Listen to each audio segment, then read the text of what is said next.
Meal maker fry వేసుకున్నామో ఒక గిన్నె తీసుకొని నీళ్ళు వేసుకొని స్టవ్ మీద పెట్టి నీళ్ళు బాగా కాంచాలి. ఒక 5 నిమిషాలు బాగా కాంచాలి. బాగా కాగిన తర్వాత మీల్ మేకర్ మొత్తాన్ని ఆ వాటర్లో వేసేసేయాలి. ఒక 5 నిమిషాలు మళ్ళీ కలిపి వదిలేసేయాలి. అట్లే ఒక 5 మినిట్స్ వదిలేసిన తర్వాత స్టవ్ ఆఫ్ చేసేసి ఇంకా మూత పెట్టేసేయాలి. దాన్ని మూత పెట్టేసి మళ్ళీ ఒక 5 మినిట్స్ వదిలేసేయాలి. అట్లే మళ్ళీ దాన్ని తీసిన తర్వాత ఉప్పు వేసుకోవాలి. దాంట్లో ఉప్పు వేసి మళ్ళీ తీసి పక్కన పెట్టుకోవాలి. మొత్తాన్ని పక్కన పెట్టుకొని దీంట్లో వాటర్ అంతా ఉంటుంది. ఆ వాటర్ అంతా బాగా పిండేయాలి. మనము ఆ వాటర్ అంతా బయట వచ్చేసిందంటే టేస్ట్ బాగుంటుంది మీల్ మేకర్. లేకపోతే చప్పగా ఉంటుంది ఆ వాటర్ అట్లే ఉందంటే.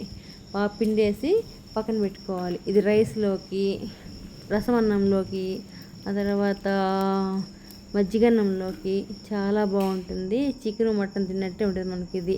దీంట్లో కొద్దిగా ఉప్పు వేసి కొంచెం కారం వేసుకోవాలి. దాంట్లో తర్వాత కొద్దిగా మిరియాల పొడి, ఒక 1/2 స్పూన్ మిరియాల పొడి, కొంచెం పసుపు, ఒక 2 గుడ్లు కొట్టి దీంట్లో వేసేసేయాలి. గుడ్లు నేను 100 గ్రాములు మిల్ మేకర్ తీసుకున్నాను. 100 గ్రాములకి 2 గుడ్లు వేసాను దీనికి.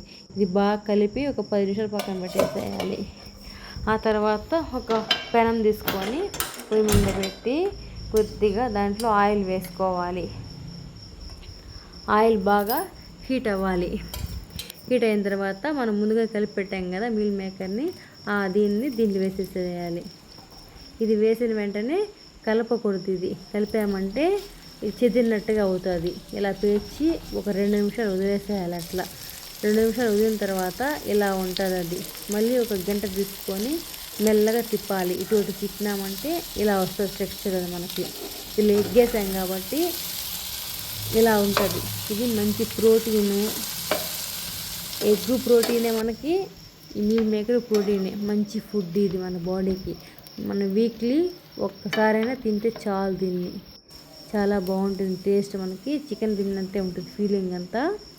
దీన్ని మళ్ళీ 15 మినిట్స్ బాగా సిమ్లో పెట్టి వేయించాం కదా, తీసి పక్కన పెట్టేసుకొని మళ్ళీ ఒక ప్యాన్ పెట్టి జీలకర్ర వేసాను. దీంట్లో జీలకర్ర మంచి ఫ్లేవర్ని ఇస్తుంది. ఆ తర్వాత ఎర్రగడ్డలు వేసేసేయాలి. ఒక గడ్డ వేసుకోవాలి ఎర్రగడ్డ. అది మంచి గోల్డ్ కలర్లో వచ్చేదాకా వేయించాలి దాన్ని. ఇది మరీ ఎక్కువ కూడా వేగబండేది మనకి. కొద్ది కరివేపాకు వేసుకోవాలి ఫ్లేవర్ కోసము, మంచి ఫ్లేవర్ ఉంటుంది ఇది.